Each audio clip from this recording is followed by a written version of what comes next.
The arrival. The cold stars shined above the silent space station. Captain Rayner stood near the wide glass window, his hands behind his back, his face heavy with thoughts. He had seen battles, he had seen death, but tonight felt different. The crew moved quietly behind him. No laughter, no light mood, only silence.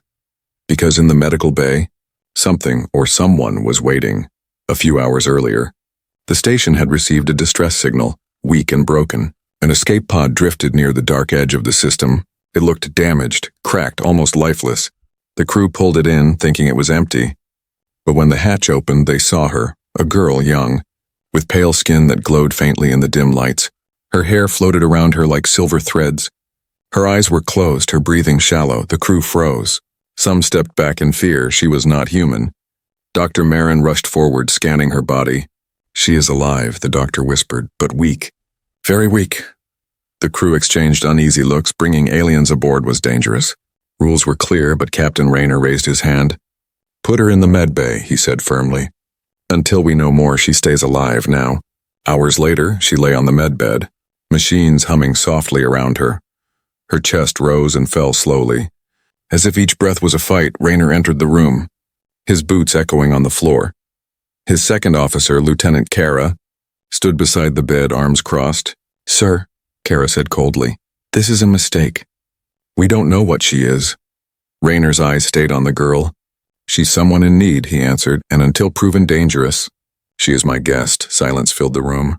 The crew did not argue further, but the fear in their eyes was clear. It was not only fear of the alien, it was fear of the unknown. For in deep space, unknown things could mean death. Suddenly, the girl's fingers twitched. Her lips parted, and a soft sound escaped her throat. Dr. Marin leaned forward. "She's waking." Her eyes opened slowly, glowing faint blue like distant stars. The room held its breath. She looked around, confused, weak. Then her gaze stopped on Rayner. Her voice was soft, almost a whisper. "Humans, you don't know the truth." The crew stiffened, their hearts pounding. Kara's hand went to her weapon, but Rayner raised his hand again, stopping her. "What truth?" he asked quietly. The girl closed her eyes, a tear sliding down her cheek. Her voice trembled. "The war you think you won was never won." Gasps filled the room. Everyone had heard of the Great War, humans fighting enemies across the stars. Everyone believed it was over, that humanity stood victorious. But this alien girl's words struck like ice. Rayner stepped closer, his voice calm but heavy. "Who are you?" She opened her eyes again, staring straight into his soul. "My people are gone," she whispered. "We tried to fight. We failed." Her voice broke, her hands trembling. "You must listen, or your people will share our fate." The room felt colder. The crew looked at each other, fear and doubt mixing in their eyes. Kara shook her head, whispering, "She lies. She must be lying." But Rayner stood still, his heart heavy, because deep inside he knew she believed every word she spoke. The girl turned her face away, her tears falling silently. "I should not be here," she said, "but I had to try." One last time, Rayner wanted to ask more, to demand answers. But the machines beeped loudly. The girl was weak, her body failing again. Dr. Marin hurried. "She needs rest, or she won't survive the night." Rayner nodded slowly, his eyes never leaving her face. He turned to the crew, his voice low but strong. "No one harms her, no one questions my order." His words carried weight. But the unease remained. Later that night, Rayner stood alone in the control room. The stars stretched endlessly outside the glass, but his mind replayed the girl's words. "The war you think you won was never won." For the first time in years, Captain Rayner felt a chill he could not explain, a sense that something vast, something terrible was moving unseen, and that this fragile alien girl might be the only one who knew the truth. The station was quiet, but not calm. The alien girl's words had planted a shadow inside every heart. The crew tried to continue their duties, checking systems, maintaining patrols, but whispers filled the halls. They whispered about her glowing eyes, her strange voice, her warning that felt like a curse. Captain Rayner sat in the briefing room. His staff gathered around him. The lights were low, the table covered in holographic maps of nearby systems. No one spoke until Lieutenant Kara broke the silence. "Sir, we cannot trust her," Kara said firmly, her voice sharp. "We don't know what she is, what she wants, or why she came here. Others nodded, fear in their eyes. But Rayner only stared at the maps, lost in thought. She said the war was never won. He finally spoke, his voice low. If there is even a chance that's true, we cannot ignore it. The room grew tense. Chief Engineer Doran slammed his fist on the table. Captain, we lost too many in that war. Humanity bled, humanity fought. And humanity won. His voice cracked with anger. Don't let this stranger spit on their sacrifice, the crew murmured in agreement. But Rayner raised a hand. Truth is not insult, he said quietly. Truth is survival. At that moment, the door slid open. Dr. Marin entered with the alien girl. Her steps weak but steady. The crew went silent as she stood before them. Her glowing eyes calm but filled with sadness. She looked at each of them, then spoke, her voice soft but clear. You think the war ended, she said. But it only changed form. Her words cut through the silence like a blade. Kara's hand tightened on her weapon, but Rayner gave her a look. Stopping her, the girl continued. The enemy you fought? They were not the masters, they were only servants. Gasps filled the room. No, Doran muttered, shaking his head. That cannot be true. The girl's eyes watered, her voice trembling as she spoke. My people once said the same. We thought the threat was gone, but then they came. Her voice cracked, and for a moment she looked less like a strange alien and more like a broken survivor. We did not listen to the warnings, and now my people are ash. The crew exchanged uneasy glances. Some felt pity, some felt anger, others fear. Rayner studied her closely, his mind torn between doubt and duty. What do they want? He asked, his voice steady. The girl turned her glowing eyes to him. They want silence, Captain. They want to erase every voice that resists them, until only theirs remains. The crew shivered, her words felt too sharp, too real, as if carried from the edge of death itself. Kara stepped forward, her tone hard. If they are so strong, why are you alive? Why send you here? Why should we believe you? The alien girl lowered her head, her silver hair falling across her face. I should not be alive, she whispered. I was chosen because I saw too much. I saw how they move, how they hide inside other races, how they turn allies into enemies. She raised her eyes again, glowing with pain. I escaped, but not for me, for you. Silence pressed down on the room. For a moment, no one knew what to say. Even Kara's hard voice softened slightly. Though she did not lower her guard, Rayner leaned forward, his voice careful but heavy with weight. If what you say is true, then Earth itself may already be at risk. The girl nodded slowly, tears shining in her eyes. Your Earth, your home, your people, they are blind just as mine were, and blindness is death. The words struck deep into every heart. Some crew members looked away, unable to meet her gaze. Others stared at her with wide eyes, struggling to believe. Rayner rose from his chair, his tall figure casting a long shadow across the room. You said you saw too much, he said, his voice low. Then tell us what you saw. Tell us the truth. The girl's lips trembled, and she whispered as if afraid the walls themselves were listening. I saw them inside our systems, inside our ships, wearing our faces, speaking our voices. She shook as the memory cut through her. My people thought we were fighting a war in space, but the real war was already inside our hearts and minds. The crew froze. Her words were worse than any monster, any battle. They spoke of betrayal, of enemies hiding in plain sight. A chill ran through the room. Finally, Kara broke the silence, her voice sharp but not as cold as before. If this is true, if they are already among us, then humanity is not ready. The alien girl nodded slowly. That is why I came, not to scare you, but to warn you. Rayner stood still, his mind heavy. The girl's warning echoed in his chest, louder than the hum of the station, louder than the fear of his crew.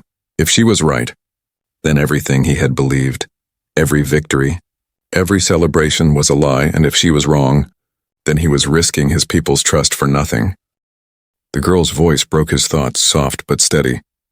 Captain, if you don't listen, your people will fall like mine, and when they fall, no stars will remain to remember you. Her words carried sorrow, but also fire.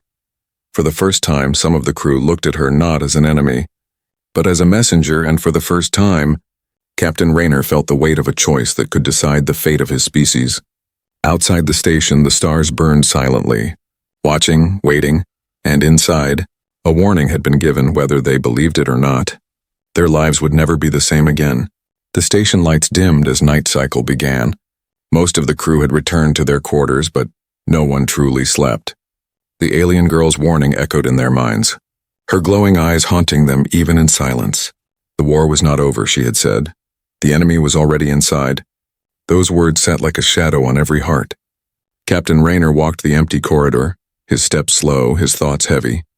He had seen fear before, but never like this. Fear of the unknown, fear of betrayal, fear of what could already be hiding among them. He paused at the observation window, looking out at the stars, so calm, so endless. But he knew now that peace was only an illusion. Suddenly the lights flickered. The hum of the station grew sharp, then faded, then returned.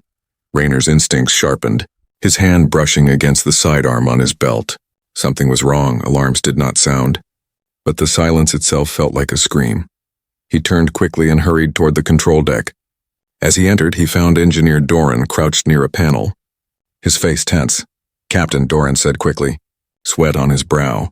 "We just had a surge in the power grid, but I can't trace the source." Rayner narrowed his eyes. "Is it sabotage?" Doran hesitated, then shook his head. "I don't know. But it doesn't feel natural." Before Rayner could answer, a soft voice spoke from behind. "She is right." The alien girl stood at the doorway, weak but awake, her silver hair shining faintly under the dim lights. "You felt it, didn't you?" "They are searching," she whispered. Rayner frowned. "Searching for what?" Her glowing eyes fixed on him. "For you, Captain. For every human who still believes they are free." Doran stiffened, anger flashing in his eyes. "This is madness. She's only trying to scare us." But Rayner noticed the way her gaze never wavered, her trembling hands pressing against the doorframe as if the truth itself weighed her down. The girl stepped closer, her voice shaking. "My people felt the same when the first surges came, when the lights dimmed for no reason, when systems failed without cause." Her lips trembled. "We thought it was error. We thought it was sabotage, but it was already them, crawling through our machines, hiding in our codes, whispering in our dreams." The room grew cold, even Doran, with all his anger, had no words for a moment. Rayner felt his chest tighten, his instincts screaming that this was not just fear. It was memory. Suddenly, the control panel sparked, a burst of light flashing across the room. Screens flickered, data scrambled, alarms screamed into life. Rayner snapped into command. "Report!" Doran shouted over the chaos. "The system's being overridden. I can't stop it." The alien girl moved forward, her face pale. "Don't fight it directly," she warned. "That's how they spread. You must cut the flow before they consume the core."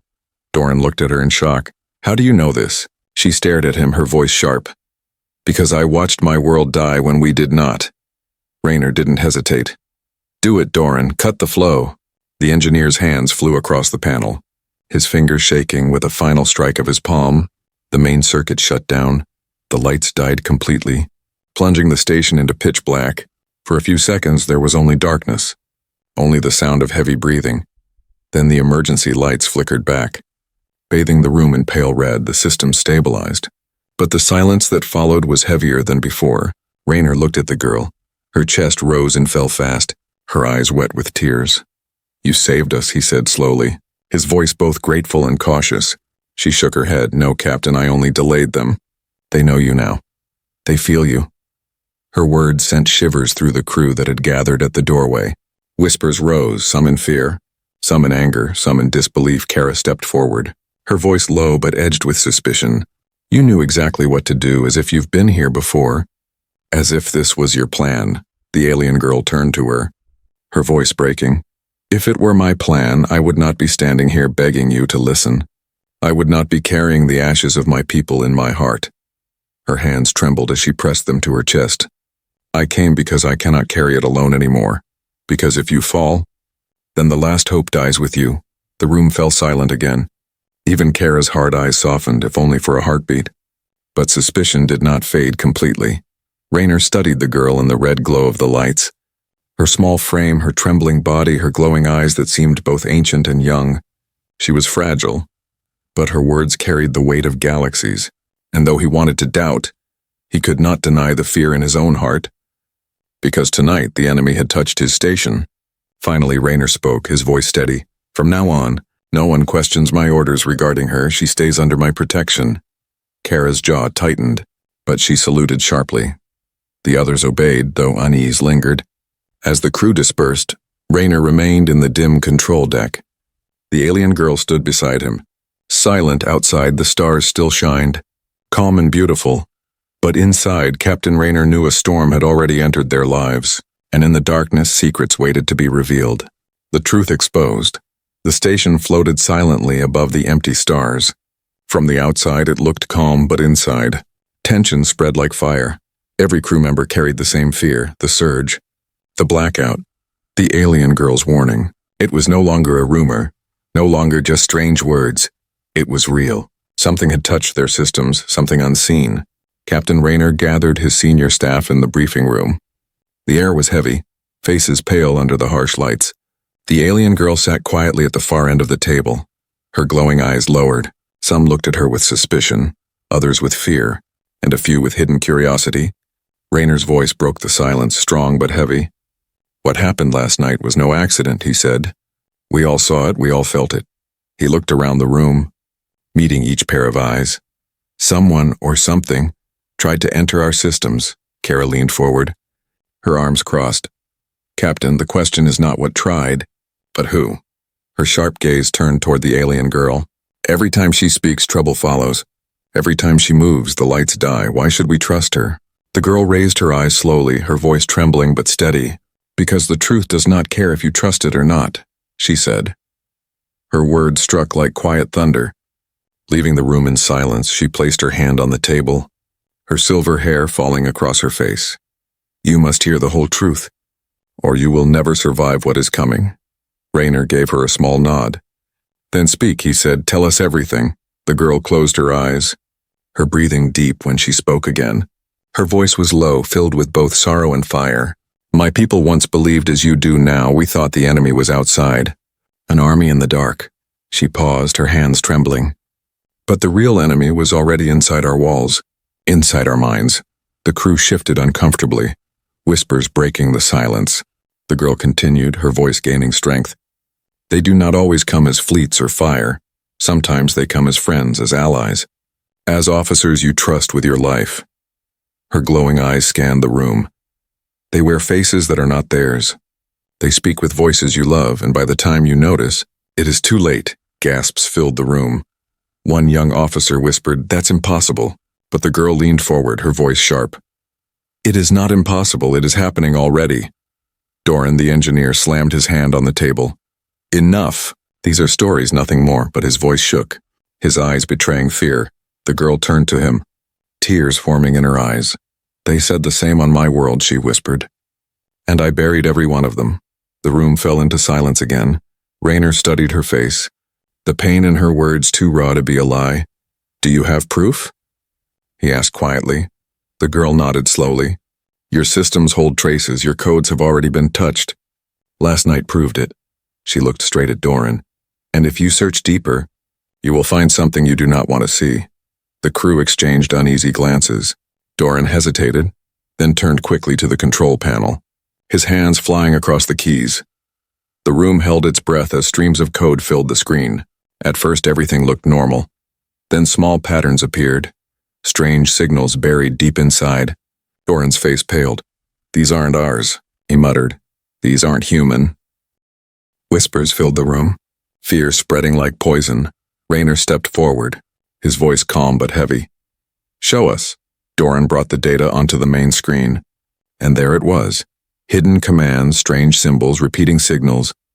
They were faint, almost invisible, but they were real. The alien girl's voice broke the silence. "They are already inside, Captain. They are watching you even now." Her glowing eyes burned with sorrow. "You asked for proof, but proof is a curse. Because once you see it, you cannot go back." The crew stared at the screen in horror. For years they had believed they were safe, victorious, free. Now the truth stared back at them in cold alien symbols. The war had never ended. It had only changed its shape. Kara spoke at last, her voice quieter than ever. "If this is true, then anyone among us could already be one of them." Her words spread deeper fear. Faces turned toward each other, suspicion rising, every smile, every glance, every silence now felt dangerous. Rayner stood tall, his eyes on the alien girl. "You knew," he said softly. The girl nodded, a single tear sliding down her cheek. I lived it, she whispered. I watched my friends become strangers. I watched my family speak with voices that were not theirs. And I watched my world burn because we were too late to act. Her words broke something inside the room. The silence that followed was not just fear, it was grief.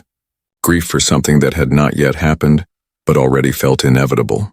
Rayner clenched his fists, his heart heavy but his voice strong. Then we will not be too late, he said, his eyes burning with resolve. If they are here, if they are watching, then we will fight them on our terms. Not theirs, the alien girl looked at him, her glowing eyes filled with a strange mix of hope and sorrow. You are not like the leaders of my people, she whispered. They refused to believe until the fire reached their doors. Rayner leaned closer, his voice firm. Then you will see what it means to be human. The room filled with heavy silence once more.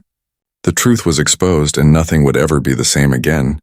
Outside the glass windows, the stars shined cold and distant, but inside the station, hearts burned with fear, with anger, and with a spark of something dangerous. Hope. The humans' gamble. The truth was no longer hidden. The alien signals burned on the screen, cold and undeniable. The crew had seen it with their own eyes. The enemy was inside, not only watching but touching their systems. Silence filled the room, heavy and suffocating. Captain Rayner stood at the head of the table, his jaw tight, his hands gripping the chair. Every face turned to him, waiting, afraid, divided. Some wanted to believe the alien girl. Some wanted her gone. Some simply wanted to run. But a captain could not run. A captain had to choose. At last Rayner spoke, his voice steady but heavy. We cannot send this report to command.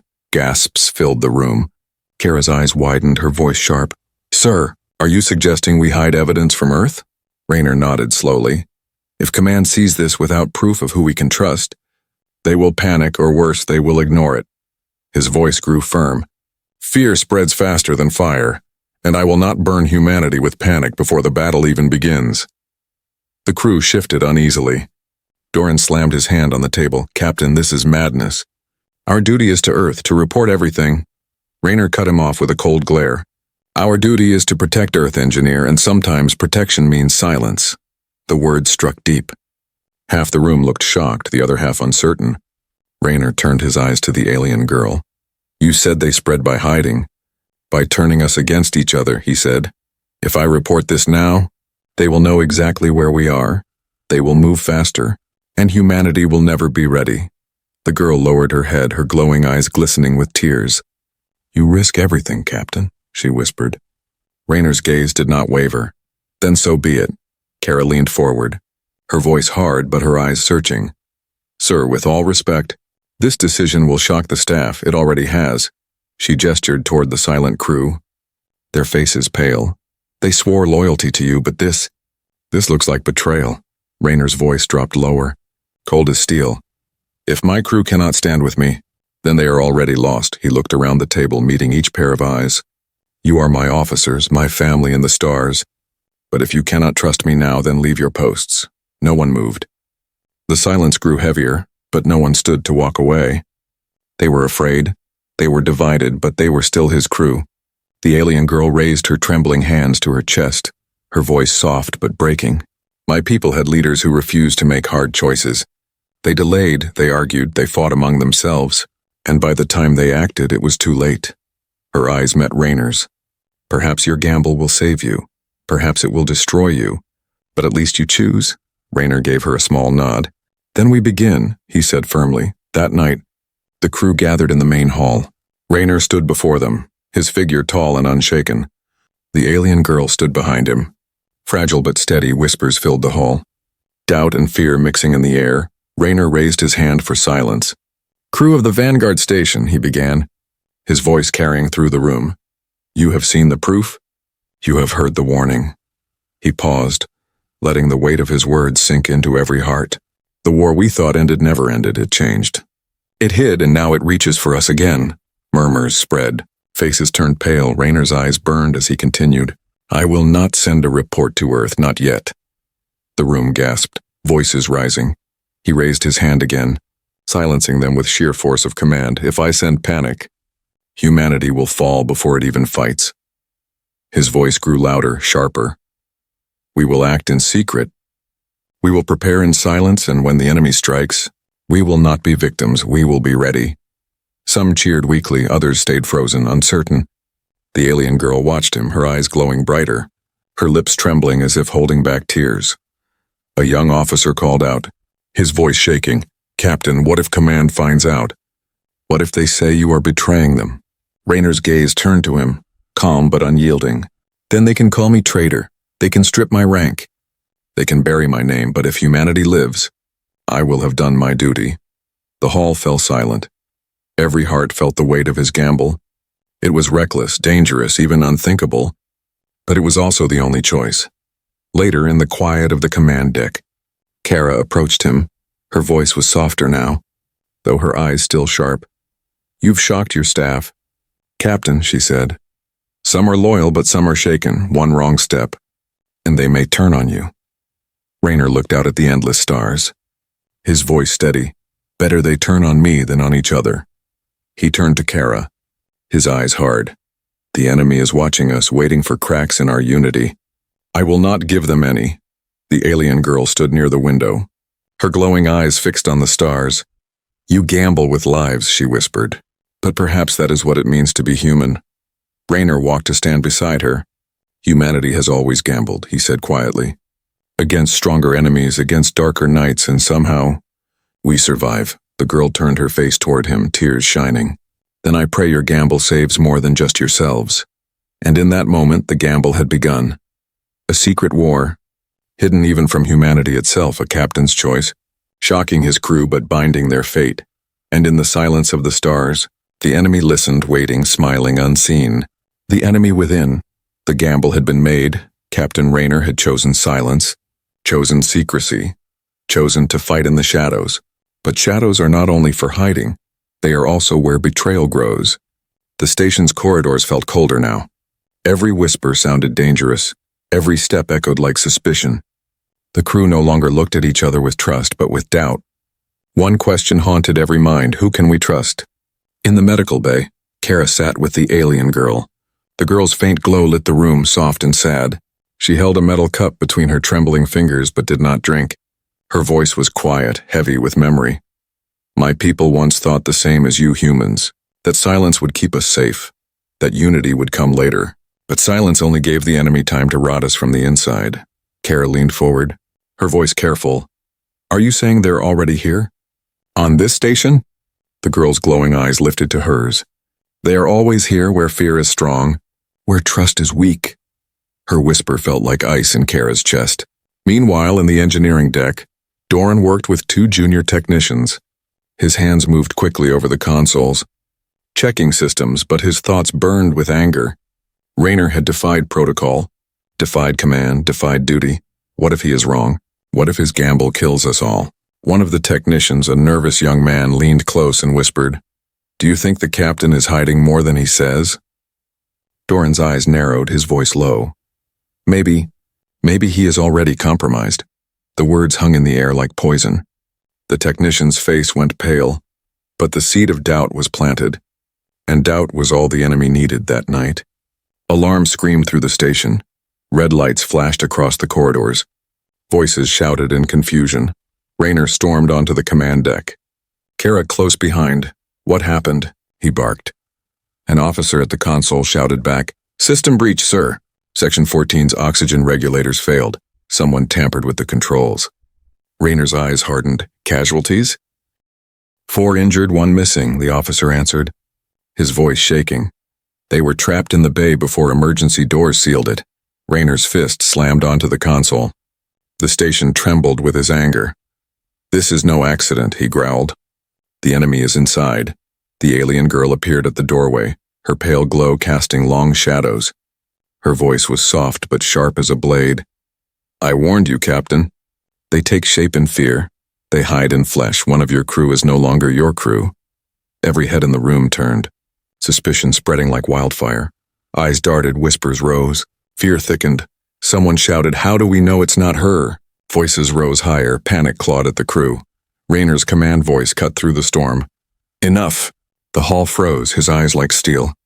"No one accuses without proof. No one tears this crew apart. Or the enemy wins before a shot is fired." but even his voice could not stop the silent war inside their hearts. Trust was broken, and once broken, it could not be repaired so easily. Later, Rayner stood alone in his quarters. Staring at the stars, the alien girl entered quietly. Her glow faint, her step soft. You stand tall before them, but inside, you are cracking, she whispered. Rayner did not turn, his voice low. They are afraid, and I cannot stop them from being afraid. He closed his eyes.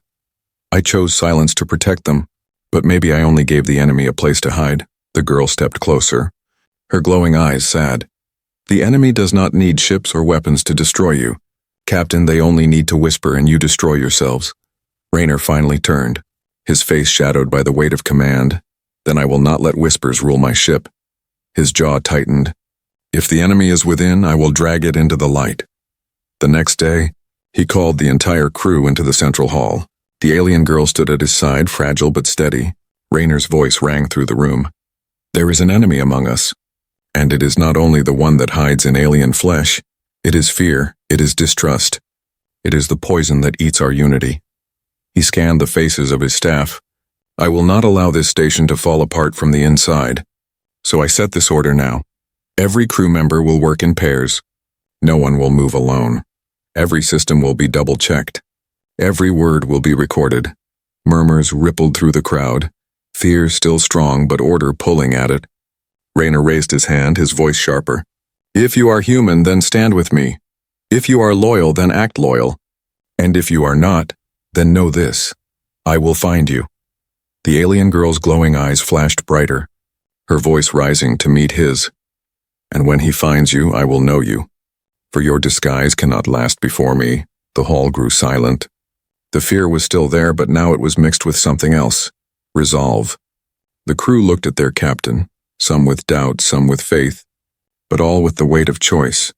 In the shadows of the station, something stirred. A figure moved silently through the maintenance tunnels, eyes cold, movements sharp. Not quite human anymore, not quite alien, but something in between. Its lips curled into a smile. The captain plays his gamble well, it whispered. But even the strongest hand can be broken from within. The war had already begun, and the first battlefield was not Earth, not space, but the hearts of the crew themselves. The station felt like a ticking bomb. Fear lingered in every corner. Silence filled the halls, and eyes followed each other with suspicion. Rayner's gamble had bought them time, but time was running out. For 2 nights, the crew worked in pairs as ordered. Systems were checked. Corridors patrolled, but still shadows seemed alive. The alien girl walked the halls with her faint glow. Watching, listening, she could sense the presence that was not human, though she could not yet see it. Then came the moment no one could deny. At 0300 hours, Section 9 lost power. Doors locked, lights failed, and 2 officers vanished. When the backup systems restored, their uniforms were found on the floor. Empty, no bodies, no blood, just absence. The alien girl touched the fabric with trembling hands. Her glowing eyes widened in fear. They have already changed, she whispered. Your people are being taken, turned into something else. Rayner called an emergency meeting. The hall was tense, officers clutching data pads like weapons. Kara stood beside him, her voice sharp and urgent. We have to face the truth. One of us is no longer one of us. Murmurs erupted. Voices rising, shouts of accusation cut the air. It's her. She brought this. No, it's Doran. He fought the captain from the start. You don't know who to trust. The room spun into chaos, the enemy's true weapon, division, working perfectly. Rayner slammed his fist against the table, his voice booming. Enough! If you tear each other apart, the enemy wins without firing a shot. His eyes burned as he swept the room. This station is our shield, our home, our first line of defense, and I will not let it fall to whispers and fear. The alien girl stepped forward, her voice soft but cutting through the noise. I can sense the corruption, but I cannot name it. Only action will reveal the truth. Rayner's jaw tightened. Then we flush it out, he said coldly. We set a trap. That night, the station moved like a beast holding its breath. Rayner ordered half the crew into the central hall. The rest scattered through the decks as guards. Every console, every camera, every sensor was active. If the enemy moved, they would see it. Kara watched from the command deck, her heart racing. She whispered to herself, if this fails, we're finished. The alien girl stood by the viewport, her glow dim but steady. Her eyes closed, her voice low. They are restless. They know you hunt them, they will act. The attack came sudden. The lights flickered, alarms wailed, and the main oxygen line ruptured. Sections of the station hissed as air escaped into the void. Panic roared through the halls, and then it showed itself. A figure stepping out of the smoke in the engineering deck. Its skin shimmered, twisting between human and alien shapes. Its face half Doran's, half something monstrous. Its voice a blend of many. You cannot stop what is already inside, it hissed. The crew froze in terror. But Rayner raised his weapon, his voice steady. You are no longer my engineer. The creature's grin stretched unnaturally wide. No, Captain, I am your future, it snarled. Lunging forward, the battle was chaos. Blasts of energy lit the corridors. Sparks rained from broken panels. The creature moved with unnatural speed, slipping between forms. Bullets and beams passed through parts of its shifting body. Crew screamed, weapons fired, fear spread like fire. But Rayner did not break, he shouted orders, pulling his crew into line. Kara, seal off Section 7. Ensigns, cut the power to its path. Drive it to the airlock. Step by step, they pushed the creature back. The alien girl moved among them, her glow brightening, her voice carrying strength. Do not fear it. Its power feeds on your fear. Stand together! The crew's shots grew bolder. Their lines steadier, the monster roared. Its form flickering as unity weakened it. Finally, they cornered it at the airlock. The creature slammed against the walls, screaming in many voices. You are already lost. Earth will fall, your silence will doom you all. Rayner stepped forward, face pale but eyes unshaken. If Earth falls, it will not be tonight. He slammed the override. The airlock doors screamed open. The creature was sucked toward the void, its body tearing, twisting. It shrieked as it was pulled into the stars until nothing remained but silence. The doors sealed, the alarms faded. The crew stood shaking. Exhausted but alive, Rayner turned to them, his voice steady despite the weight in his chest. We have seen the enemy, we have faced it. And we are still here. His eyes swept the room. They wanted us divided, but tonight we stood as one. Remember this, because the war is not over. It is only beginning. The alien girl stepped beside him. Her glow soft now, her voice trembling with both sorrow and hope. You fought not as humans alone, but as something greater. And perhaps that is why you may yet survive. The crew bowed their heads, some in tears, some in silence. They had survived the night, but at a cost. Trust would take time to heal, and the shadow of war loomed over every star.